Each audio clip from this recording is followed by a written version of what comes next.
The following video is prepared by Jpro Business Training.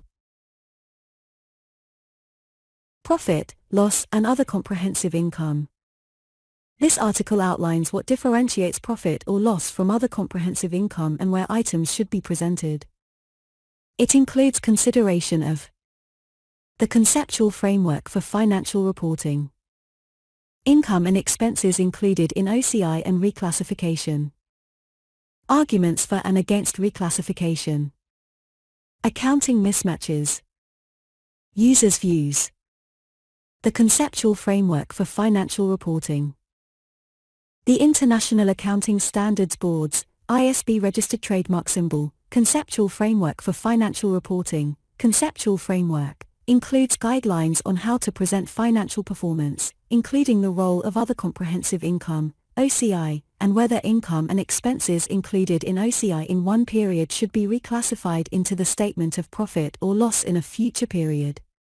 Reclassification is sometimes also referred to as recycling. The statement of profit or loss in OCI is the primary source of information about an entity's financial performance for the reporting period.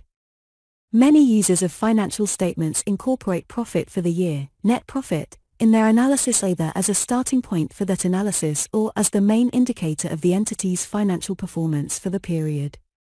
However, in order to understand an entity's financial performance for the period, an analysis of all income and expenses is required, including income and expenses in OCI. The statement of profit or loss in OCI is designed to be useful to a broad range of users. In particular, users will often attempt to assess the future net cash inflows of an entity from this statement, which should be understandable and comparable. An entity can choose to present a single statement of profit or loss in OCI or may present a statement of profit or loss and a statement of OCI separately. OCI should show separately those items which may be reclassified to profit or loss and those items which may not be reclassified. The related tax effects must be allocated to these sections. Most items of income and expense are included in the statement of profit or loss. However, in certain circumstances, an International Financial Reporting Standard, IFRS registered trademark symbol standard, may require that income or expenses arising from a change in the current value of an asset or liability are to be included in OCI. When doing so would result in the statement of profit or loss providing more relevant information, or a more faithful representation of the entity's financial performance. Income and expenses that are measured using historical cost are included in the statement of profit or loss. Additionally, income and expenses relating to a change in the current value of an asset or liability may also be included in profit or loss if an IFRS standard allows or requires it. An example is an investment in another entity's debt instruments where the investing entity has an objective of both collecting contractual cash flows and selling some of the investment in debt. Since the contractual terms of the debt instruments would give rise on specified dates to cash flows that are solely payments of principal and interest, and the business model includes an element of selling the investment in debt, this investment would be measured at fair value through other comprehensive income in accordance with IFRS 9 financial instruments. With such an investment, the interest income which would be collected from holding the debt instruments is separable from other changes in value of the investment itself. In this case, interest income is included in the statement of profit or loss even though the gains and losses related to changes in fair value are presented in OCI. Income and expenses included in OCI and reclassification. Generally, income and expenses included in OCI in one period are reclassified into the statement of profit or loss in a future period. This principle should result in the statement of profit or loss providing more relevant information, or a more faithful representation, of the entity's financial performance. If, in producing an IFRS standard, the IASB feels that there is no clear basis for reclassification, then income and expenses included in OCI are not reclassified. Only the IASB can make the decision to report an item of income or expense in OCI by explicitly including this in an IFRS standard. An entity will typically incur various expenses as a result of its operations, including tax expenses, salaries, and some provisions. If these expenses related to the entity's operations are not reported in profit or loss, the statement of profit or loss would generally provide too positive a reflection of the cash flows an entity is generating. A faithful representation of the entity's financial performance would normally require these expenses to be reported in profit or loss. There are certain items that are not reclassified to profit or loss according to IFRS standards. These include revaluation of property, plant and equipment, International Account Standard, IAS Registered Trademark Symbol. 16. Revaluation of intangible assets, IAS 38, and remeasurements of defined benefit plans, IAS 19. IFRS 9 provides examples of some items that are not reclassified and some items that are reclassified. For example, gains and losses from investments in equity instruments designated at fair value through other comprehensive income and changes in fair value attributable to changes in the liability's credit risk for particular liabilities designated as at fair value through profit or loss, are not reclassified. However, the effective portion of gains or losses on hedges of net investments in foreign operations per IFRS 9 are reclassified as are the effective portion of gains and losses on hedging instruments in a cash flow hedge. Other items which may be reclassified to profit or loss include gains and losses on disposals arising from translating the financial statements of a foreign operation in accordance with IAS 21. Arguments for and against reclassification. There are arguments for and against reclassification. If reclassification ceased, then there would be no need to define profit or loss, or any other total or subtotal in profit or loss, and any presentation decisions could be left to specific IFRS standards. It is argued that reclassification protects the integrity of the statement of profit or loss and provides users with relevant information about a transaction that occurred in the period. Additionally, it can improve comparability where IFRS standards permit similar items to be recognized in either profit or loss or OCI. Arguments against reclassification include that the reclassified amounts add to the complexity of financial reporting, may lead to earnings management, and the reclassification adjustments may not meet the definitions of income or expense in the period as the change in the asset or liability may have occurred in a previous period. The original logic for OCI was that it kept income-relevant items that possessed low reliability from contaminating the earnings number. Markets rely on profit or loss and it is widely used.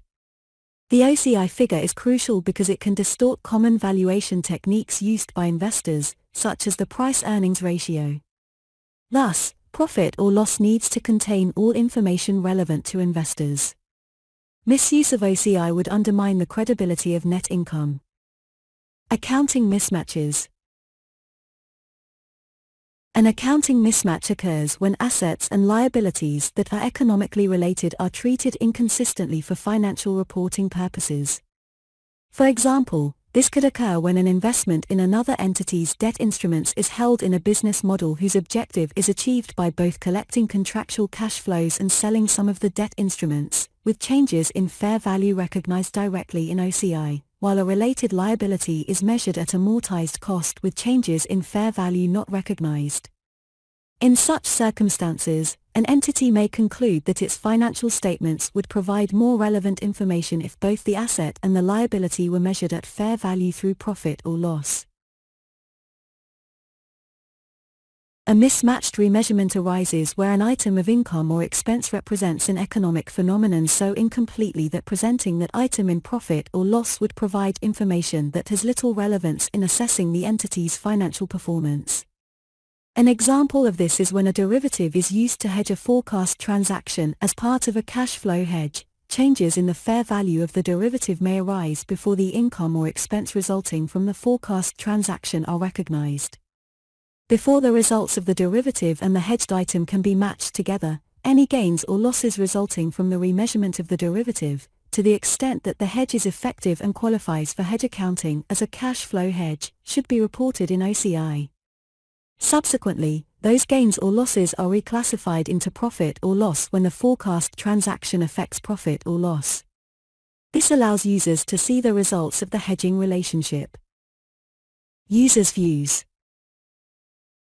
Some users think that OCI is confusing and see it as a black hole or dumping ground for anything that is an accounting issue. There is a lack of clarity among users about the roles of profit or loss and OCI, and when OCI items should or should not be reclassified to profit or loss.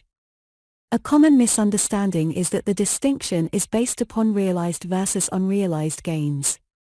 This lack of a consistent basis for determining how items should be presented has led to an inconsistent use of OCI in IFRS standards. It may be difficult to deal with OCI on a conceptual level since the IASB themselves are finding it difficult to find a sound conceptual basis. Many users do not analyze OCI items in detail because of a lack of understanding of OCI or because they do not consider them to be operating cash flows from which they can predict long-term trends. As a result, it can be argued that improving the presentation of OCI would not provide additional relevant information for their analysis. There is a general lack of agreement about which items should be presented in profit or loss and in OCI.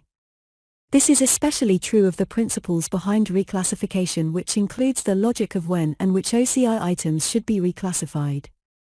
Users are confused by the lack of consistency and of a conceptual basis for the use of OCI in IFRS standards. As a result, some users may feel that OCI is used to report controversial items. Users may pay less attention to OCI because some preparers give it less prominence than profit or loss, as some entities provide less disaggregation and explanatory disclosures about items of OCI than items of profit or loss. This results in poor presentation and insufficient disclosures for OCI items. Many users are thought to ignore OCI as the changes reported are generally not caused by the operating cash flows, which can be assessed from other parts of the financial statements. Similarly, users may not analyze OCI items in detail either because of a lack of understanding of OCI or because they do not consider them to be operating cash flows from which they can infer long-term trends. Written by a member of the Strategic Business Reporting Examining Team.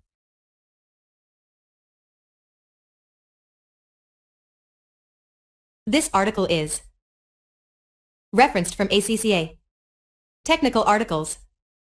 Click the link below to access the articles.